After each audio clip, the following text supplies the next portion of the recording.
Welcome to Nameless Debate Radio, where radioactivity is contagious. You can join us in broadening our minds on the Nameless Debates Discord via the link below and even feature here yourself, if you've got what it takes. Can you hear me? Yeah. Instinct's just refreshing his Noffee. Not coffee. Not coffee. Oh yeah, It's it's like like 10% coffee. Shut yeah. up. AKA flavored milk. It's okay. Yeah. Better shut the fuck up, eh? Alrighty. This is the kind of energy we're looking for. Kidding. Welcome, ladies and gentlemen. Mm-hmm. All 5 of you. Actually, there's 7 now. Thank you very much. Mm-hmm. Did you end up inviting some of your boys? In America, we round by 5, so you don't know that, so it's okay. Did you end up inviting some of your boys, or? I sent the invite. I don't know if they're gonna join or not. It's up to them. Yeah. David, I They're kinda- assume you're going to be doing the. I'm going to do the formality. Yeah. All right. much. So, who's arguing the affirmative? I guess I if am. Yeah, that- that would be. Yeah. That would be Forks. Yeah. All right. So you guys each get 5-minute opening statements. Then we move on to opening discussion, and after that we'll go to the closing. So we're gonna have 5 minutes each. Yeah, and then the open section is 40 minutes long, and then we get 5-minute closing. So the whole thing will be about an hour. Right. Okay.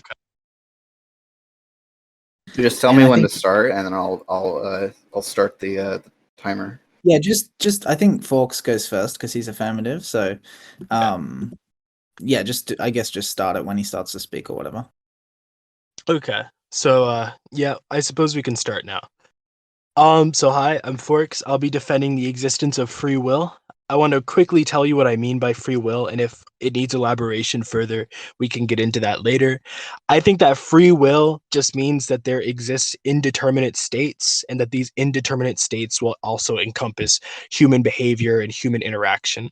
When I say indeterminate states, I mean that these are states in which, during those times, there is no certain outcome. It is a fundamental rejection of, I guess you would say, fate, rather than I guess what other people might mean by free will, which is something along the lines of, I don't know, you get to make whatever choice you want or something arbitrary like that. I reject that definition of free will because I do acknowledge that there will always be circumstances, or not necessarily always be circumstances, but there will be circumstances you're ignorant to when making a decision. So I think that it's a little bit odd to define free will as if, like, I don't know, you're like an omniscient being who totally knows the whole outcome of the choices you make. But going on from that, I have 3 main points I would like to focus on. Point number 1 is that, and of course, Instinct can clarify on how hard his determinism is and whether or not he thinks that this point is actually something he needs to address, and we can go into that. But I think that fundamentally, determinism, especially hard determinism, rejects the existence of possibilities. Now, when I say that, I mean that when you talk to a hard determinist, they're basically saying that there's kind of this causal chain or some kind of explanatory chain in which all things are codependent on one another, and what happens after as an effect was always going to happen because the cause is something outside of the effect's control, so on and so forth. This is an ideology called I think necessaritism, I can't pronounce it, necessaritism, something like that. That's what I just described. And I think that in order for Instinct to defend hard determinism, he would need to outline a contradiction in the existence of possibilities, because that's the level of evidence required to fulfill such an extraordinary claim as there are no possibilities. There is only this one outcome that necessarily must happen, which again, if Instinct isn't claiming that in some way, we can flesh that out. That seems to be kind of especially a problem if he doesn't go against, the existence of possibilities, especially if he accepts that there is such a thing as a metaphysical mind, or that our mind isn't necessarily restricted by physics and causality, but rather delves into the realm of reason and other immaterial things. However, even if he does subscribe to a more physicalist worldview, I still think there are fundamentally incorrect or unjustified presuppositions that typically determinists make, such as, for example, assuming that causality is some kind of universal principle. Oftentimes, this is based on the fact that causality is something that simply has been set as a precedent and it's observed in many things up to this point. But just because something is a precedent doesn't mean we can therefore justifiably extrapolate it as some kind of universal principle. That's not really an argument, that's just a hypothesis. And while hypotheses are worthy of testing, they're not things that we can just claim as universal truths. I would ask for, if he's going to defend that, some kind of justification for causality being a universal principle, or even furthermore, even if we steelman that it is, justify why there can't be causal chains which start with us and our decision making and our intentions, so on, so forth, which I would think would qualify as a form of free will. And then I guess finally, the last point I wanted to go over potentially is that it seems like intuitively there are scenarios which point to the existence of free will or these states of indeterminism. Some people might find it a little questionable to appeal to seemings or intuitions. However, I think that it's perfectly fine. I think we can't just dismiss intuitions and seemings. For example, we use seemings and intuitions to justify a lot of other things that we believe in, such as logic or such as trusting our senses, because it seems unintuitive to go against those sorts of things. So we accept them as true. And yeah, I think those are the three primary points I would make. Of course, these are all kind of generalizing determinism, just kind of sending out potential defeaters to his position, and he can actually tell me what his actual position is, of course, for clarification purposes. But I think I've made it clear what I think free will is, and that I do think that these indeterminate states exist. And yeah, I'll concede the rest of my time, whatever it is. 15 seconds. I was 15 seconds short of 5 minutes. Yeah. Okay, let me just add really quickly then. Good luck, Insync. Yep, we're just gonna add that. Good sportsmanship. All right. Insync, tell me when you want to start. Yeah, good luck to you too, man. In order to decide whether there can exist such a thing as free will in the face of the deterministic mechanics of nature, we must first ask what is the thesis of determinism and what is the nature of free will. Determinism is the view that all events, including human actions, are ultimately determined by causes regarded as external to the will. Free will, on the other hand, is the idea that the operation of the will constitutes, in some sense, an exception to the rule of determinism, and that the will can bring things about causa sui, which means that the choices would be generated within the will itself without reference to any factors which make up or determine the will. This is why we can find that those who believe in this dubious concept almost unanimously support a formulation such as, free will is the ability to choose such that you could have chosen otherwise. But, we might ask, what evidence really is there that one could have chosen otherwise? Throughout this debate, I will argue that such evidence is either insubstantial or non-existent. Science relies almost exclusively on deterministic models in making predictions of nature, and the accuracy and precision of these predictions validates the determinism of the models. Those few which are not deterministic are arguably best described as semi-deterministic, because these models, which are called stochastic, are still governed by rules and variables, except that some of the variables are random in nature. Of course, although this might appear to undermine the overall thesis of determinism, it nonetheless adds nothing to the argument in favor of free will, for any definition of free will must coincide with the intuitions of believers about the nature of the concept to which they ascribe belief. No one would agree that randomness entering into an equation creates freedom of the will, because the fact that one of the factors which enters into the determination of the outcome of a decision-making process is random just creates another way in which freedom has failed to obtain. In other words, something which is random is perhaps even further outside the concept of self-caused control, which we imagine to apply when we are placed in situations in which we must choose between alternative options. Why, then, do we experience ourselves as freely choosing if in fact our choices are entirely determined by the natural mechanics which underlie our biological and psychological constitutions? I will make the case that what we perceive as free choice is actually an illusion of the mind which results from certain epistemic limitations, namely that we cannot know what we will do, i.e., we cannot predict how we will act in advance of the evaluation of the options. Therefore, when we begin the evaluation, we are presented with a number of potential choices, and we must work our way through them, systematically eliminating certain courses of action until we are left with just the best two. Then we will identify the one which we perceive to be most optimal, and this is the one we will decide to go with. Yet we can ask, was it possible for us to have decided to choose something other than what we think is best according to the framework we are using?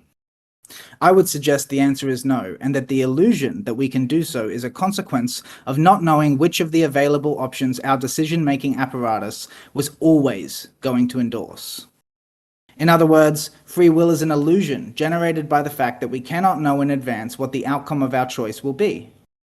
Seen in this light, however, it is obvious that our choice is nonetheless determined in principle and in practice. Through analysing the meaning of the term free will, what we will find is that there is simply no room within a deterministic world for such a concept to be instantiated, and that the meaning is in fact too vague to affirm anyway. Consequently, unless my opponent can bring something genuinely novel to the table regarding the proper interpretation of the concept free will, it would seem that the outcome of this debate has itself been determined long in advance of its happening. Free will is simply not a logical possibility. Okay. Nice. Cool. It sounds like we might get into. Okay, so you said something about logical possibility as well as invoking. It seemed like physical laws, almost of causality. So it seems like we might be able to get into both categories, which I brought up in my intro. The one thing that I think most objectionable is that I think you're making an equivocation between an informed decision and a free decision, in the sense that you kept on repeating that we can't truly know the outcome of our actions. And to an extent, that's true, but I think that it's trivially true. So, like, for example, I might make a decision to pour breakfast cereal in the morning, right? And consequentially, it might be the case that I hadn't realized that by pouring breakfast cereal, I would accidentally spill some milk, and that would cause me to slip on the floor. I don't know. I would say that just because I didn't foresee that outcome is not mutually exclusive of me having the free ability to pour that cereal in the first place. Does that make sense? I mean, it makes sense, but it's not what I was saying. Like, the point I was making about not knowing was just a way to tether the experience of free choice to deterministic mechanics, namely that it's entirely plausible that the outcome that we're going to decide on was, like, in principle determined already, and the fact that you did not know what the outcome was going to be is why you have to go through the phenomenological process of figuring it out. And it's this process of figuring it out that we usually mean when we say we have free will. Okay. So then, just to clarify really quickly one more time, you don't think that there is an inherent connection between making an informed decision and making a free decision? Or am I misunderstanding and you really do?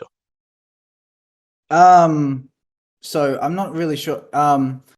I would like to answer no, but I'm not 100% sure what you mean when you say, like, making an informed decision, because usually what we mean by informed decision is that you have access to all of the relevant information which is available now, right? We don't usually take informed decisions to cover future information. Yes. So basically what I'm saying is that having access to all relevant information now, I'm just asking you, do you think that that's necessary for a decision to have been free? Or, do you think that those two things have to overlap or not necessarily? Not necessarily. Okay. So, I'm glad we got that kind of confusion over. Thank you. I did have a couple of just to be... Yeah, do you have, like, questions about, because I know that my position on what free will actually is might be a little bit confusing to people. Do you have any questions about that?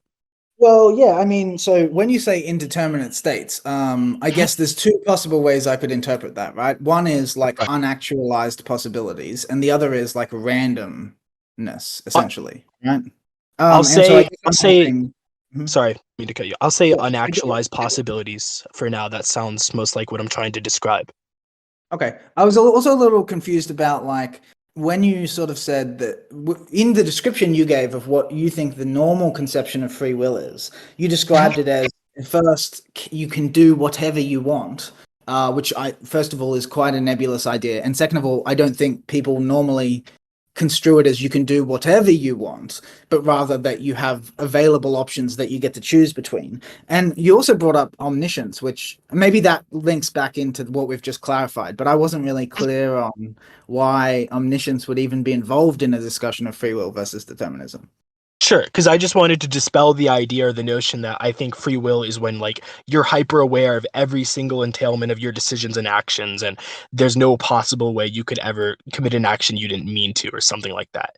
Like that's basically what I was trying to clarify. And when I said that free will to me isn't, you being able to do whatever you want, it's like sometimes when I see people defend free will, it's like they're trying to describe like when you play like a Telltale game, right? And like you look up like a walkthrough and you see, okay, if I choose this dialogue option, so and so will happen. So I'll just choose the other option because I know that's better. Like I think that's a very naive kind of understanding of free will. I think that free will in and of itself just means that there's not really some kind of fate that binds you necessarily at all times, that there are states in which there are unactualized outcomes, and at that very moment it's impossible to predict with certainty what's going to happen. I think that's a free will.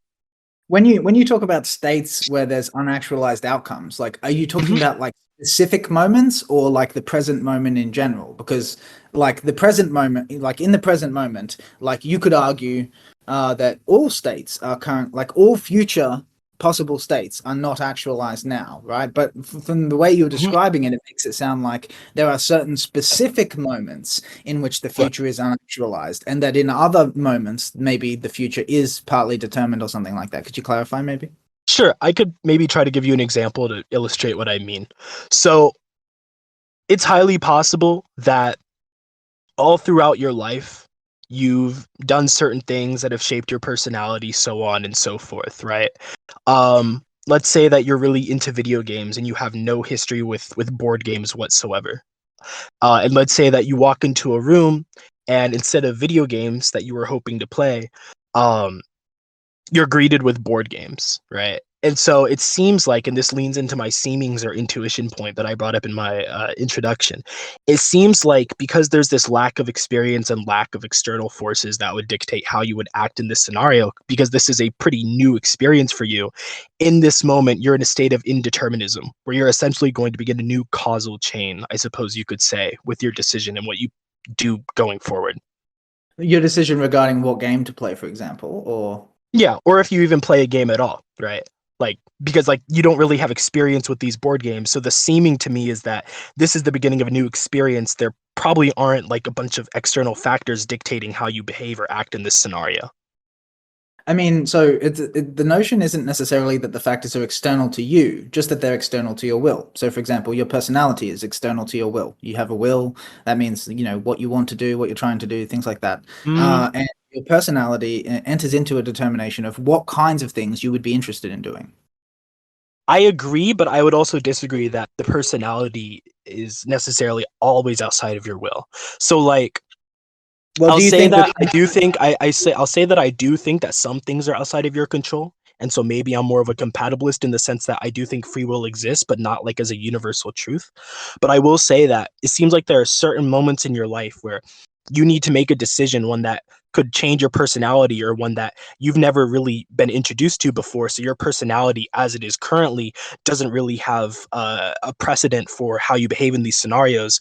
And going forward, how you interact with those new things, that seems to be something that you're in control of with your will. So obviously, there's no precedent in the sense of an established rule, right? Because obviously you haven't faced the situation before. But this sort of brings us back to the second point you made in your opening statement, right? Which is you basically asked, you talked about like the idea of causality.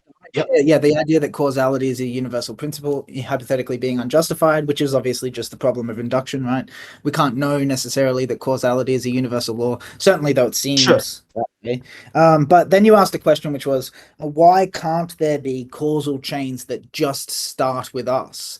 And to Sure. me, the problem with that is that you are not like somehow isolated from causal chains. Like it's not really possible for you to create distance between Okay. you and previous causal chains in order to like create a new one. So for example, right, the kinds of like, so you were born and then so there's genetics of your parents and then you have certain experiences, right, and all of that enters into the creation of your personality. You have a unique way of approaching and looking at the world, right? And like the kind of causal chains that are involved in determining what your personality will be are inherently brought to bear when your personality is faced with a new situation. Sure. So like it doesn't seem reasonable to conceive of that new situation as originating a causal chain that's totally disconnected from all that have come before. In fact, it would just be an extension of the causal chains that are responsible for your having the personality that you do and being in that situation to begin with, and so on. Okay. So I think I have two main thoughts on what you just said. So number one, the thing, I'll be transparent. The concession I want to get out of you is pretty much that extrapolating causality as a universal rule or principle is more so a hypothesis rather than an actual provable argument you would make. I would that's the middle ground I would try to meet you in. What are your thoughts on that? Just to That's begin. the problem. Yeah, that's the problem of induction. Naturally, I Sure. agree.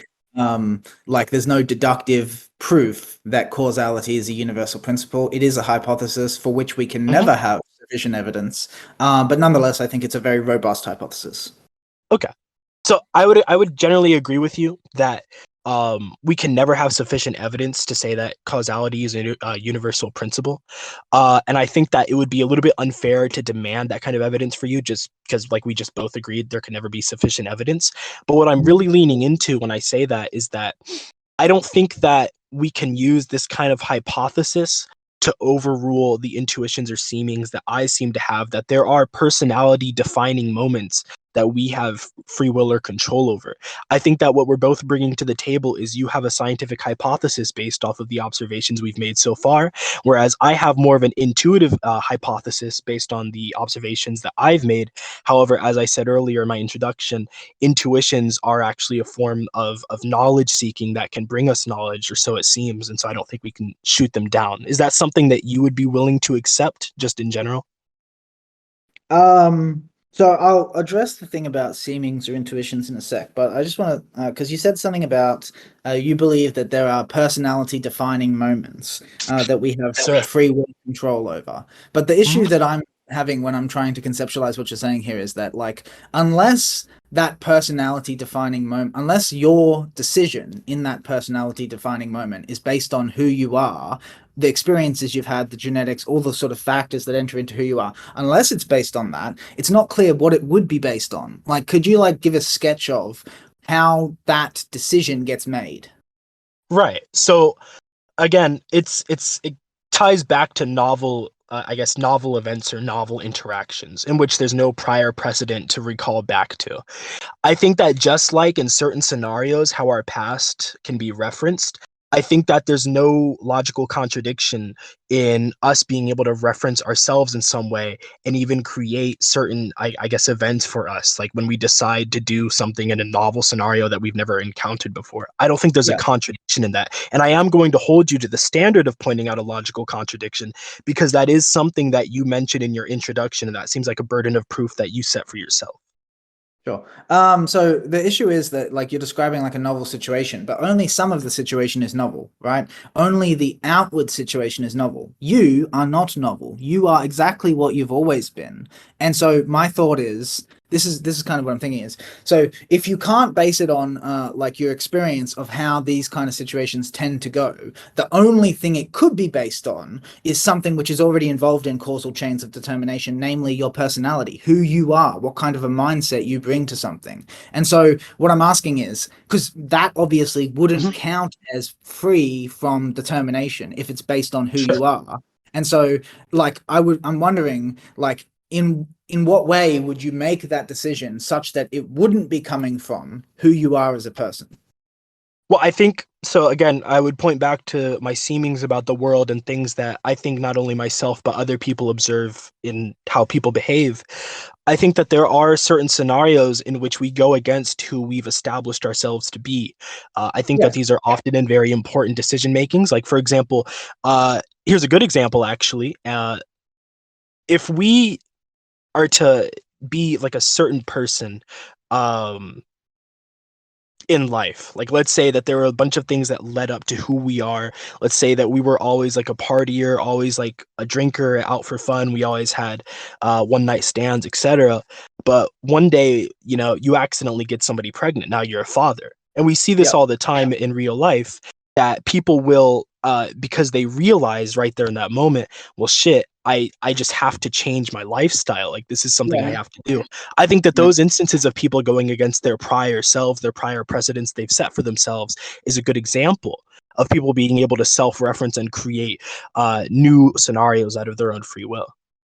I mean, I agree with you that what's happening is that someone is self-referencing in order to like create a new, let's say, a new identity or something like that. But the problem I'm having is, surely that's got to be based on some kind of undercurrent in their existing personality. Otherwise, where does it come from? So, for example, right, you might think of like the consequences of those actions, like gradually building up, and then there's a tipping point, namely getting someone pregnant. Or we can even talk about where there's no building up, but the getting someone pregnant basically creates a revelation where you see yourself clearly. But the tendency you have to, for instance, care about the consequence and to therefore see yourself differently, that's already part of your personality. So I'm not seeing how we're escaping from the causal Sure. chain of determinants. Okay, I'm going to really have to hold you to this, because it feels like what you're doing is you have this kind of preconceived notion. I'm not saying it's based on nothing, because obviously we can observe that certain people, or many people even, base their actions on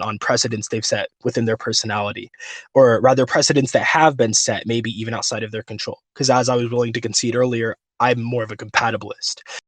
I'll still say that I think you're just affirming that this has to be something that was already rooted in their personality.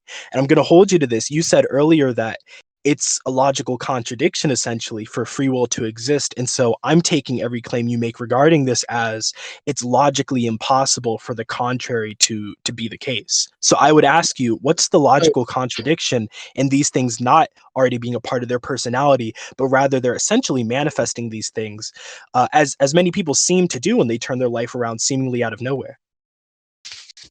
So what's the logical contradiction in, their change being rooted in nothing? Yeah, to me that violates basic principles of reason, like the principle of explanation, the principle of sufficient reason, right? There has to be some reason, some foundation, something that grounds. Like in general, I would argue that there is no instances historically ever where we observe something for which we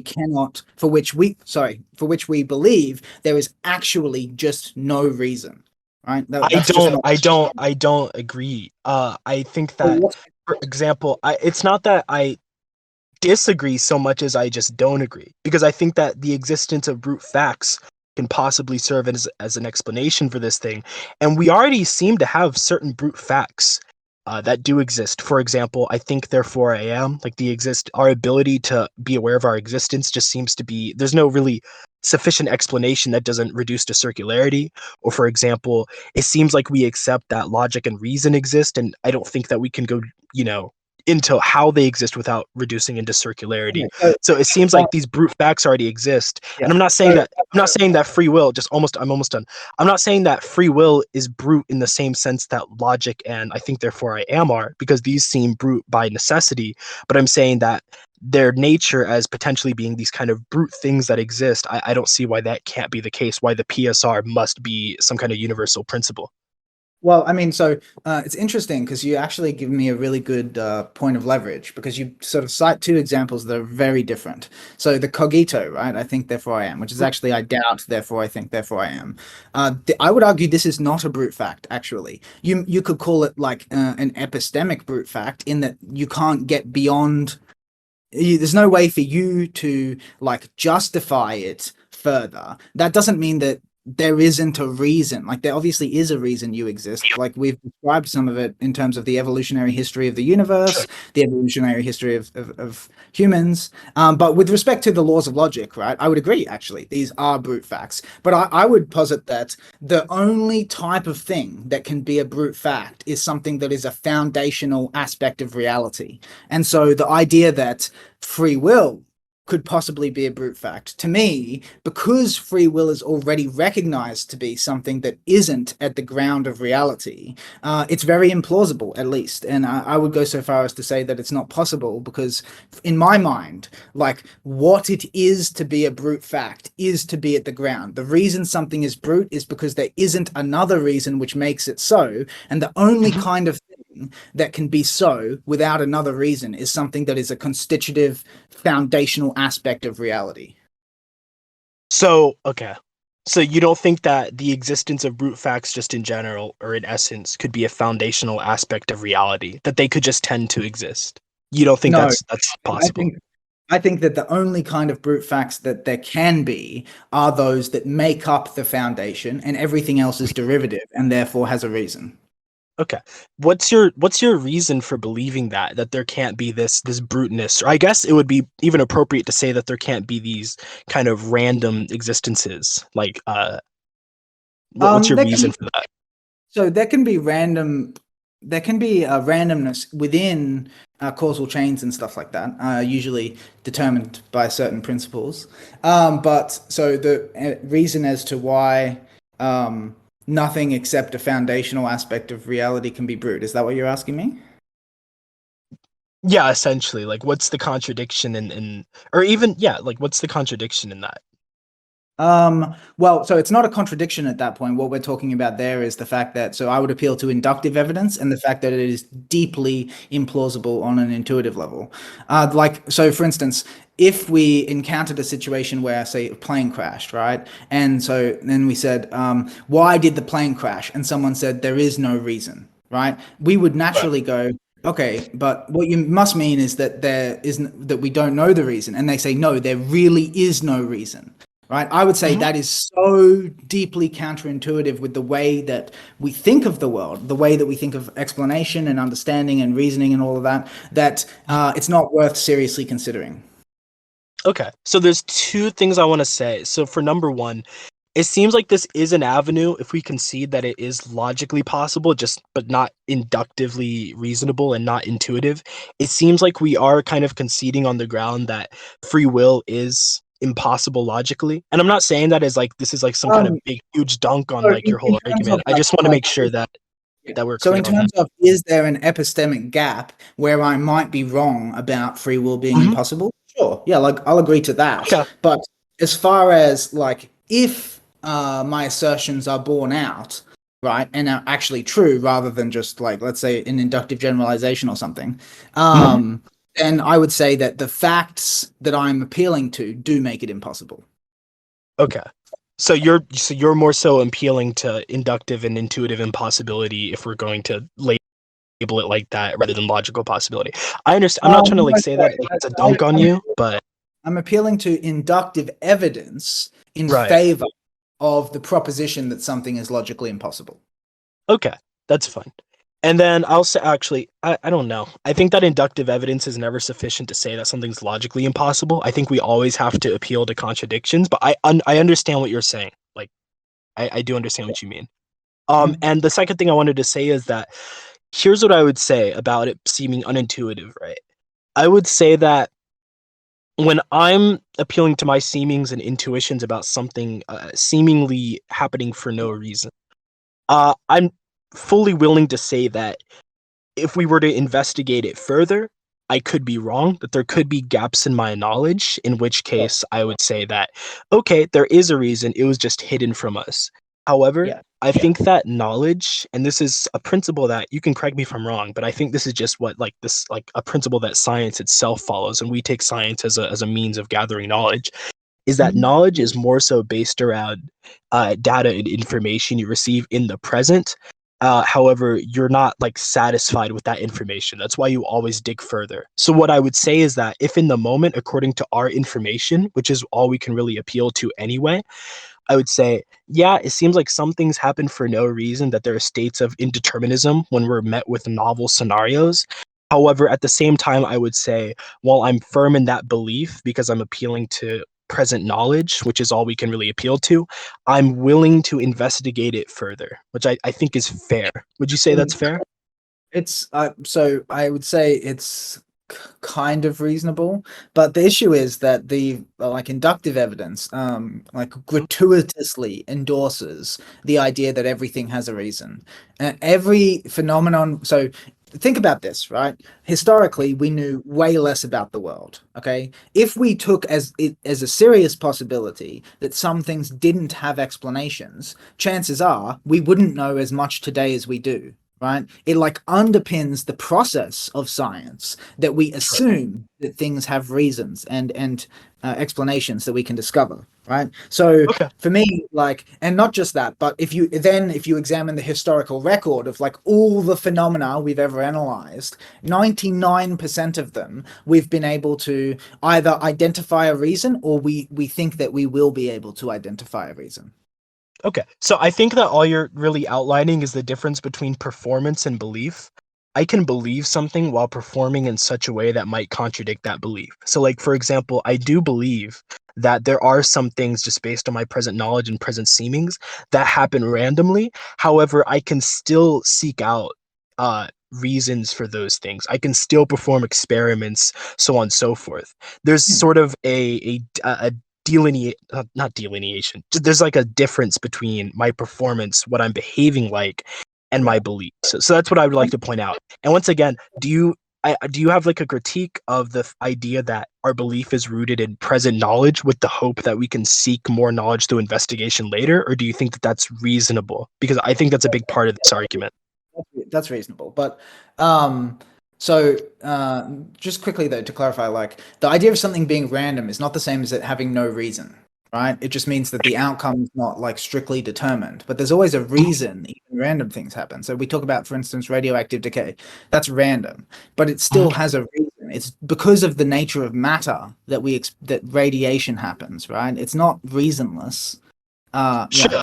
I think that's a bit of a semantic, like I like the only reason we invoked the word random there was because I was trying to use them to describe brute facts in that there's no kind of reason, quote unquote, for them. Well, in that case, I think that word is just not appropriate. And if what we're talking about is brute facts, then yeah, I think there's just not, at that point, it's a question of who has more evidence. And I would say that the evidence that like certain contingencies can just be brute is minimal if there's any evidence at all. Okay. I wanted to talk quickly about the seemings and intuitions, right?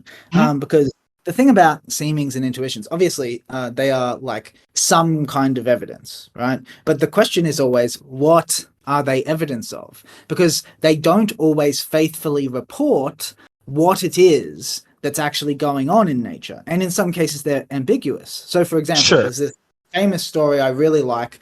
A philosopher asked his student, or actually, I think the student might have asked the teacher, I'm not sure. But one asked the other, why do you think it was that people thought the Earth was at the center of the universe? And the other person replied, well, because it looked that way, I presume, right? Because obviously, if it looks like things are moving around the Earth. And the other philosopher replied, and what would it have looked like if the sun was at the center of the solar system, right? And the answer is obviously it's identical. It would look identical. So my point is that seemings and intuitions are fundamentally ambiguous as to the actual state of reality. And so I acknowledge that like free will is a phenomenological fact in that it seems to us that we choose freely. Right? But whether in fact that description appropriately describes what's happening is an open question, which I think pivots on what the term is supposed to mean. And if what we mean by it is, like you were saying, that some causal chains come causa sui, right? Like out of themselves with no prior determination, then I would argue that that kind of thing is logically impossible because what we observe the world to be is a sort of a complex of deterministic factors. And so I would ask you, like, in what gap, right? What gap is there for free will? Where do you find free will? What does it look like? What factors and rules are involved? Like, what is the nature of this self-caused, originate? Because, like, Okay. it seems like what we're talking about is just a feeling that we choose freely. Okay, so I have two really big issues with what you said. Number one, I felt like your critique on seemings and intuitions was not exclusive to seemings and intuitions, but also applies to induction as well. It's not as if we don't have scientific breakthroughs often, and a lot of the times those breakthroughs are because we get updated information that proves our prior scientific experimentations, which are reliant pretty much on induction, to be incorrect. Or even more so, we'll look back on previous tests and we'll try to replicate or repeat them, and we'll realize that actually these aren't repeating in the way that was reported. So it seems as if induction is also, of course, I know you would agree with this because you're reasonable, it's also, it's valuable. And then the other thing that I had a big problem with is that I think that induction and intuition are, we can't really separate them. I think that they're very much intertwined. The reason I say that is because I think that when we use induction, that's us observing things, observing phenomena, and that's reliant on our intuitions that our senses are accurate. That's reliant on our intuitions that there's a correct way to process this information and go about it. I don't think that induction is the end-all be-all of knowledge gathering. I think that intuitions are also a very valid form of it, and I think that the two are largely intertwined in actuality. So I do have big problems with you saying those things. And then just to answer your question really quickly, what does it look like for free will to exist? I'm essentially appealing to something that I think that most people, if not everybody, can relate to as a form of evidence, because I think that everybody can testify this, that, I mean, we do come across, and we do see people come across, again, novel interactions and novel events in which it doesn't seem as if there are precedents set either in personality or external influences to determine how they will act. And so it seems, based on all of that, that would fit the description of free will. So sorry. The problem is, and you've said this a few times, you keep appealing to this notion of precedent, right? A precedent is like, this has happened before, so this is what will happen again, right? Or this is a rule established based on like prior happenings. Just sorry to correct you, rather not that it will happen again, rather it will influence future events. Yes, but my point is, though, that a precedent is always something that's already happened, right? Mm-hmm. Yeah. So, and the issue is that, like, obviously, when you're facing a novel situation, there's no precedent for that, right? But the kinds of things that enter into the determination of what you'll do are not only precedents, right? Like, psychology consists of drives, it consists of emotions, it consists of thoughts, ideas about who you are. So you don't necessarily, and not just that, but some of these drives and emotions are undercurrents which don't necessarily receive a formalization into any kind of precedent or rule, right? Like there are aspects of us that guide our behavior which do not exist on the level of precedent, and it's those kinds of things to which I'm appealing when you're talking about situations in which someone would have like a self-originating causal chain, because like, yes, it originates in the self, but it doesn't, my point is, it doesn't originate in like will as conceived of as isolated from all other factors, but rather will operates on determinants that are already existent in the person in order to provide any kind of determination. And that unless we make this concession that will always operates on some facts, it's not clear at that point what you're even talking about. Like, so for example, this takes me back to my previous question, which was like, could you describe the process by which someone could start such a chain where it doesn't depend on anything about who they are or the way they are? Okay, so I'll give my thoughts really quickly.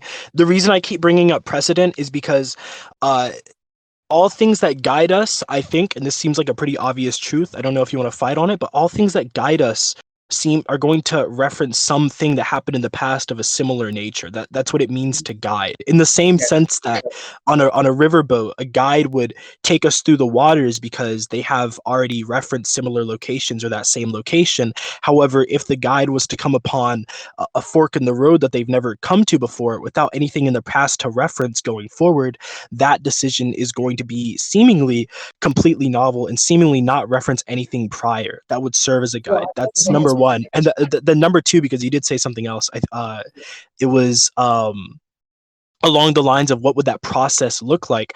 I think the reason I can't give you a satisfying answer is because you're looking for some kind of process. However, it seems that by the very nature of your position, a process is only ever going to prove determinism. A process is only ever going to prove a causal chain that influences and restricts the will of people. So what I'm describing is inherently going to be unsatisfying to you if you're looking for a process. But I think, if you're looking for, what it actually is, I think I've described it fairly well. Well, as far as I think deftly spotted with respect to the fact that all processes are deterministic, yes. But as far as what you've described, as far as I can tell, all you've described is an assertion that such and such is possible, namely that like certain causal chains can originate with the self. But in terms of giving a picture of what that would look like, you're kind of bereft. And you said something about like precedent like always relies on something being similar to a past event. So there's kind of two avenues available to me to respond to that. One is to say, and this is very plausible, that there are no events in the world that are completely dissimilar from previous events. There just isn't such a thing. So there's always going to be some degree of comparability where you can sort of carry across ideas from previous situations, right? And the other method or way I can see to respond to that is just to say, like, no matter, let's say you don't, because there are situations in the world where, like, we might say they're sufficiently different from everything you've ever experienced that you don't have a basis for evaluating it, right? But nonetheless, you still bring in your basis of previous situations. That, in my mind, that is the only thing you can do. And this is sort of what I was asking is, unless you do that, I don't actually know what you're talking about. Like when you affirm that someone can just start a new causal chain, unless it is based on who they are or something about the situation, I cannot conceive of where this chain is coming from. Okay. So, I think that when you say things like, the word, like there are no, I guess, just quickly, we have yeah, like go 2 ahead, go minutes. for it. Okay, I'll try to be quick. Yeah, I'll try to be quick.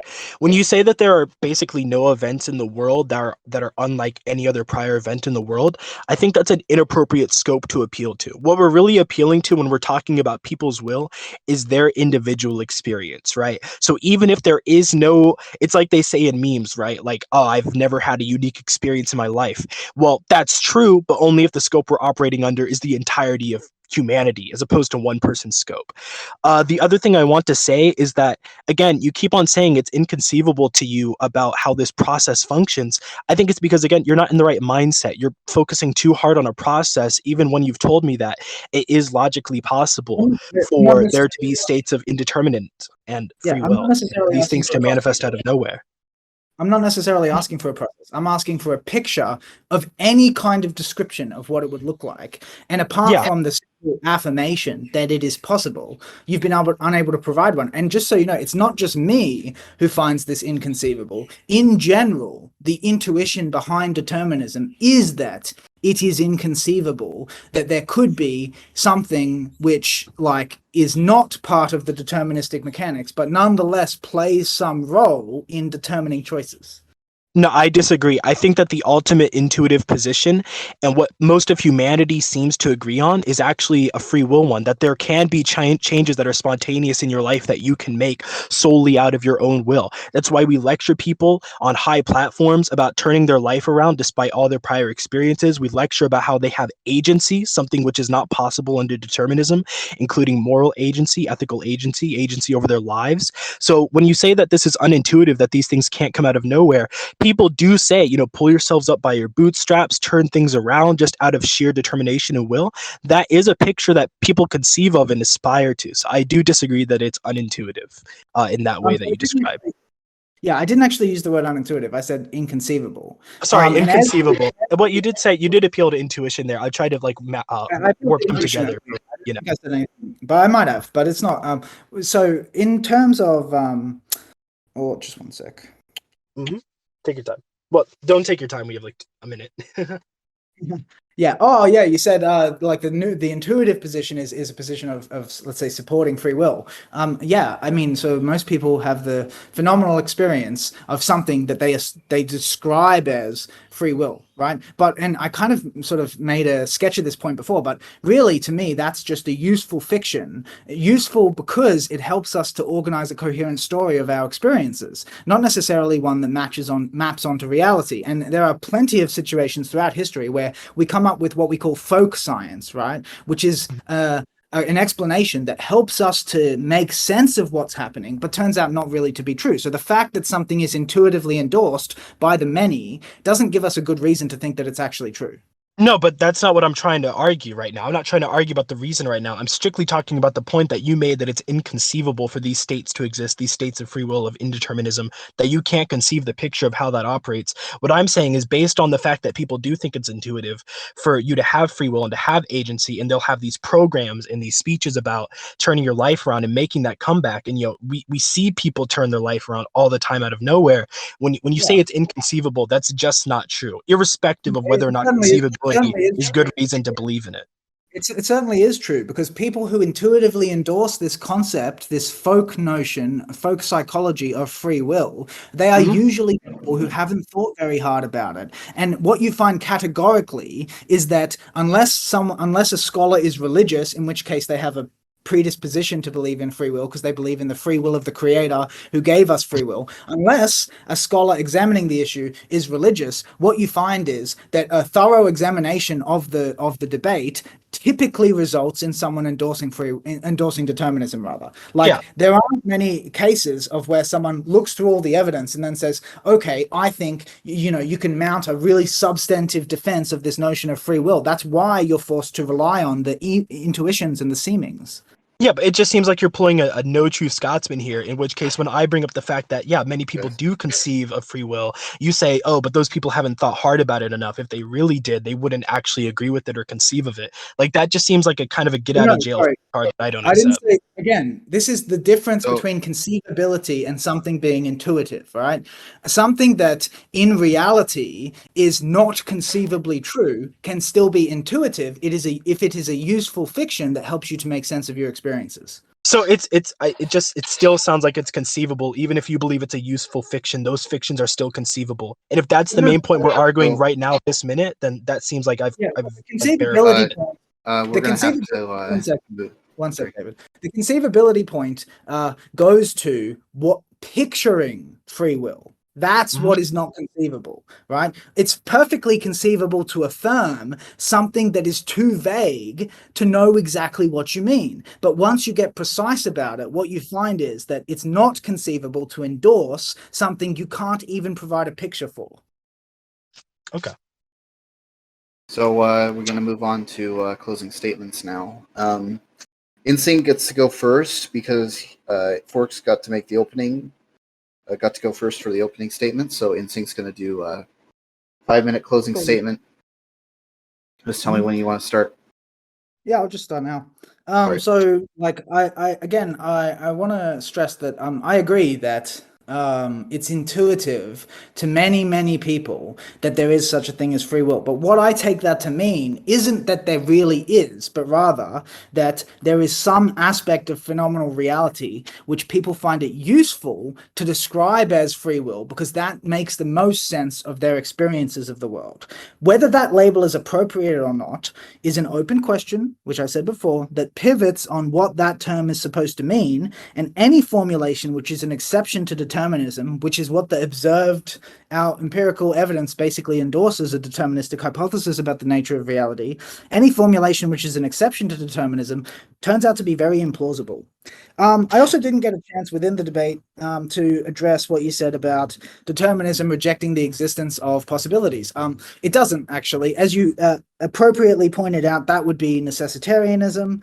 I'm not arguing for necessitarianism in this debate. Determinism is specifically a thesis about human will being determined by prior causes, not about the existence or non-existence of indeterminate states or, let's say, possibilities, unactualized possibilities, anything like that. I'm assuming you're familiar with, for instance, the empirical evidence that we can use an fMRI machine to detect 7 seconds in advance of the making of a decision, which of two arbitrary choices you're going to choose due to the detection of activation potentials mobilizing in the brain, which correspond to the regions responsible for the choice you end up making. And one other thing I didn't really get to mention is that, like, a common intuition that supports deterministic thesis is that in an identical scenario, right, if we were able to, say, replay a certain moment in time over again, that it's not, like, again, not conceivable that your choice could deviate from whatever it was before, because all the factors, everything that goes into making the decision is identical. So in what way would there be a gap for you to do something which wasn't endorsed by your previous system or your previous, or the framework you had in that moment, which, as we said, is identical to the one you have now? As a final point, I wonder, like, would you think that animals have free will? And if so, like, when does free will enter the equation? Because a lot of people have the intuition that animals don't have free will. It's something uniquely human, which is a form of special pleading. And I don't see how it could be justifiable to think that free will is, let's say, solely in the domain of human enterprise. But if you don't make that, then you're confronted with the problem of where, at what point in the evolutionary process does free will enter, right? I'm done. All right, let's Forks. All right. Sure. So, really quickly, the only reason I brought up things like necessitarianism, which for some reason I couldn't say in the beginning of the debate, but now I can say, I guess after hearing Insane pronounce it, is because I wasn't really sure how hard his determinism was or what exactly his determinism entailed. So I just wanted to give a few potential counter arguments to it before in my introduction and then clarify, as we did later on, what his actual position was. I don't have any thoughts on if animals have free will. It's not something I really thought about, so I don't have anything to say about that. And let's see. I thought that NSYNC made a very bold claim earlier in the debate that it was logically impossible for free will to exist. Free will, of course, as defined by me as being indeterminate states in which fate does not exist, and there are unactualized possibilities that we cannot certainly predict. And he said these were logically impossible. Now, he did walk this back a little bit to a more reasonable position, where he said that he was basically appealing to induction when he made this claim that determinism is true. However, induction is not the be-all, end-all of knowledge, and I appealed to my intuitions and seemings, which, as I justified in the debate, is a form of knowledge that we can actually use we can use it to ascertain knowledge, much like we do when we use our intuitions and seemings to say that we think, therefore we are, or that laws of logic and reasoning exist. Those are intuitive based because we can't really imagine or comprehend a scenario in which those things are false, which is a matter of seeming. And so essentially it boiled down to intuition versus induction. He brought up the critique that intuitions can lead us astray and into false conclusions.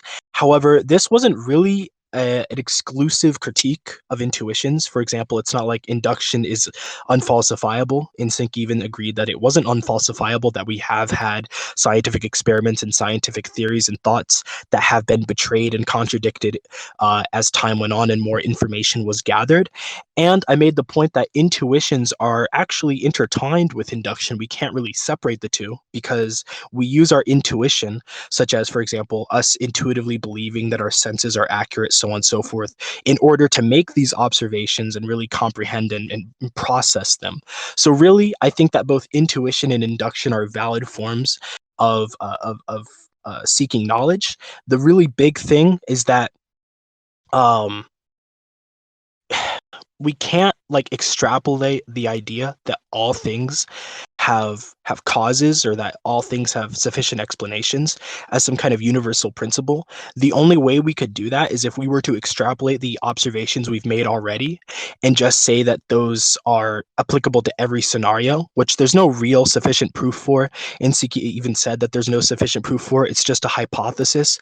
And my thing is that a hypothesis should not override the proof that we have based off of our intuitions and seemings. I don't think that a hypothesis can override that evidence. And then again, I wanted to mention that what's another thing that we went over? I can't remember anything else that we went over. There was a few things. So I guess I just hope that this is like a satisfying conclusion. Yeah, I think that's it. Okay, so now we can move to audience questions, I guess. If you guys have any questions, you can raise your hand or you can tag me in the chat. I apologize so much. Can I say I remembered the one last thing I wanted to say? It's just that the one last thing I wanted to say is that, as was established in the debate, all of our knowledge, the things we base our knowledge off of, is based on present information we have access to. So although it is the case that it's possible that either of us could be proven wrong in the future, just because that possibility exists does not contradict the fact that we have these beliefs in the present, and that it's okay to form these beliefs based off of present information, which is something I use to defend my intuitions and seemings. That's the last thing I wanted to say. My apologies. All right.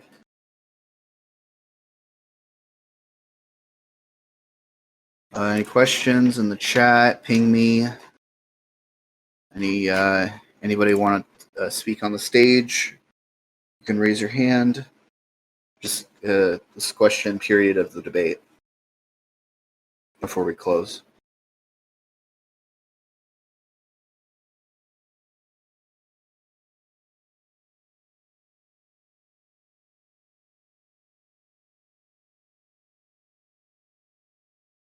Nothing? Oh, are we getting them in text channels? No, Raj is arguing with me about how I supposedly didn't engage with what you said by free will, which in a sense is true, but also from my point of view, what you like the description of unactualized states of affairs or unactualized possibilities is so divergent from what people mean by free will that I didn't see it as meaningful to engage with that. Okay.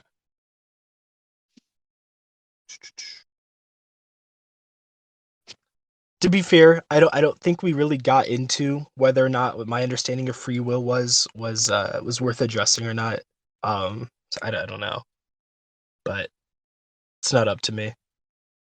Just gonna wait. It looks like a lot of people are typing in the chat. Somebody is requesting to speak. Jack of No Trades, you're up. Here we go. Hey there. Quick question for you, Forks. I may have missed it. You have referenced being a compatibilist in some sense a few times. Yeah.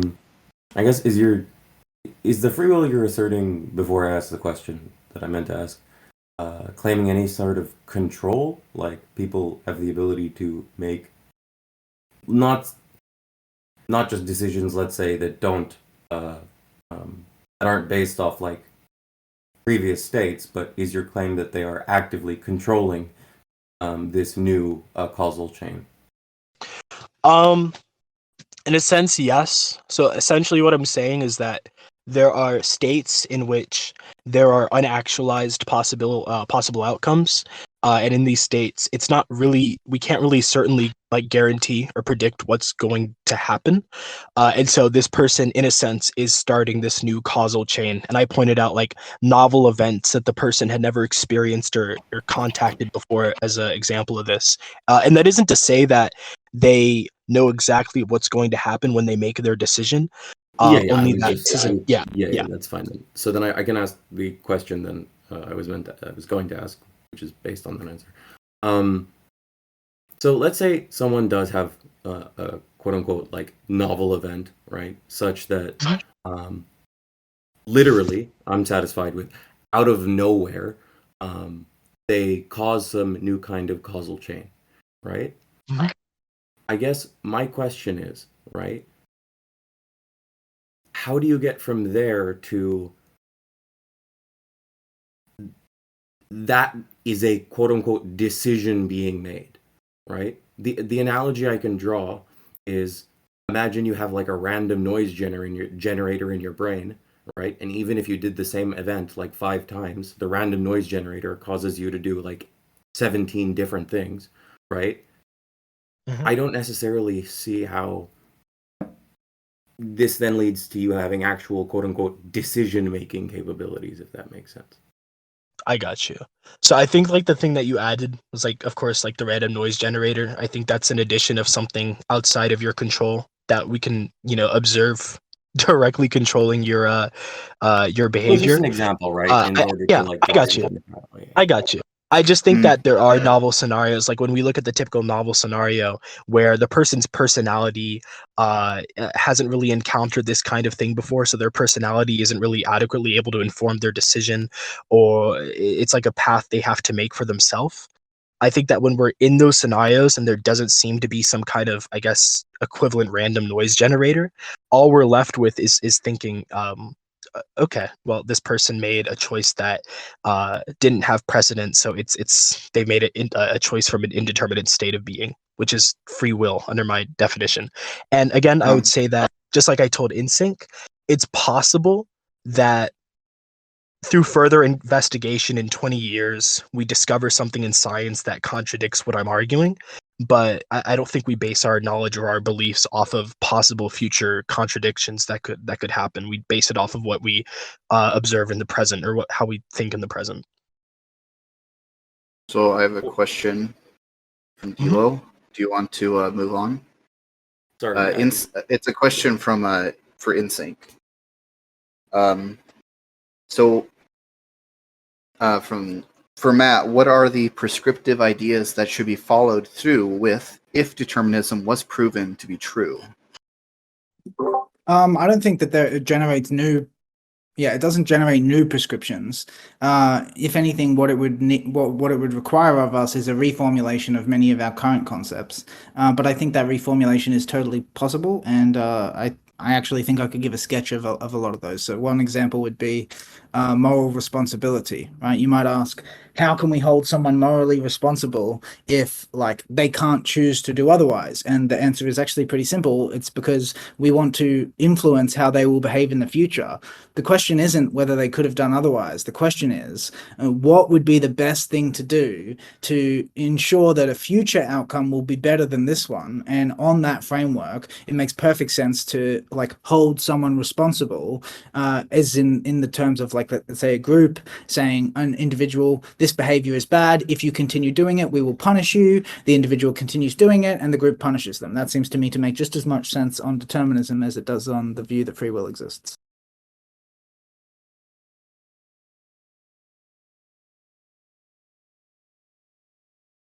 Very good. Anyone else?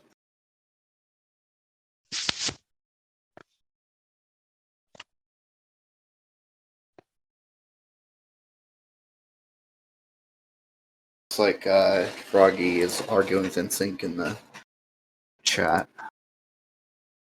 Yeah. Hey, at least I got one supporter.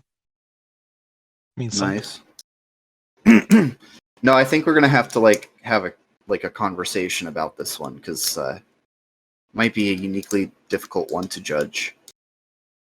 Okay. That's okay. I don't want to give any spoilers. Thing is, nobody's really cast a vote yet, so Who's judging this one? I don't know. Nameless, Cinder, and someone else, I guess. Probably RevDev. What's his name Oh, now? Delo. That's right, Delo. okay. No, I thought that was a Ultim- pretty great actually InSync. yeah, I enjoyed that one a lot. Ultimately, Raj, if what I did was illegitimate, it was up to Forks to object.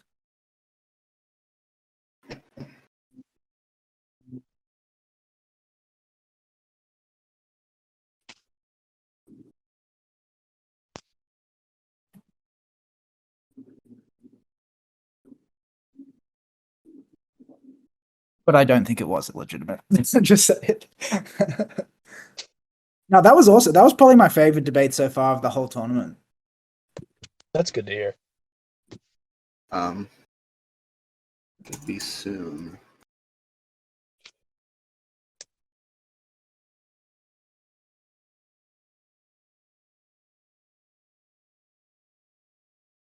The thing is, Mr. Froggy, I mean, I did ask Instinct if we want to clarify what we both mean before the debate, like 2 hours before it started. But Instinct said no because then he would be able to prepare for it. So Yeah, I thought that would give me an unfair advantage. yeah. So to be fair, And it would have if I had known that ahead of time, I would have argued that's not an acceptable definition. As it is, I just chose not to focus on it because I wanted to conserve my time.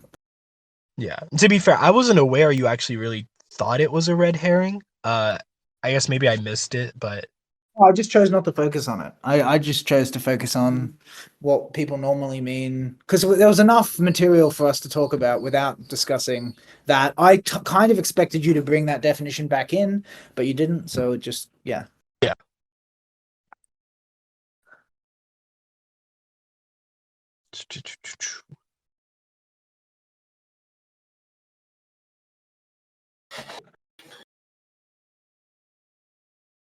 Yeah, I guess my thinking is just if I think it's irrelevant, I'm just going to ignore it unless you force me to address it because I don't think it'll sway anyone's opinion if I think it's irrelevant, right?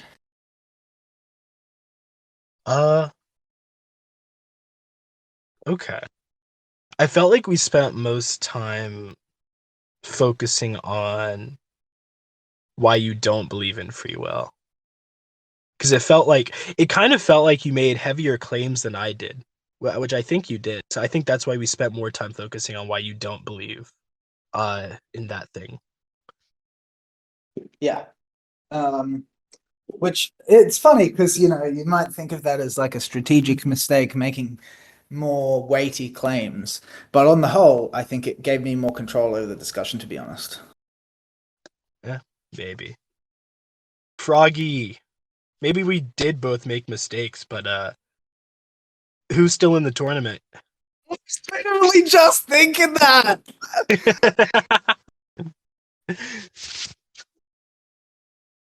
I just want to Fucking know roasted, man. if God is all-knowing, meaning everything must be predicted by him, he's an omniscient being. No, I fuck with How you, Froggy. can you have free will? How can you decide to do something that he won't know? You can't. So is the will free? Yes. I mean, it's not free from God's knowledge, though, right? Okay. What is God doing to? No. It's just what is God doing to control? I'll tell you what he's he doing. knows, He knows what will happen. Yeah, not free still, of the constraints yes. of being a human being.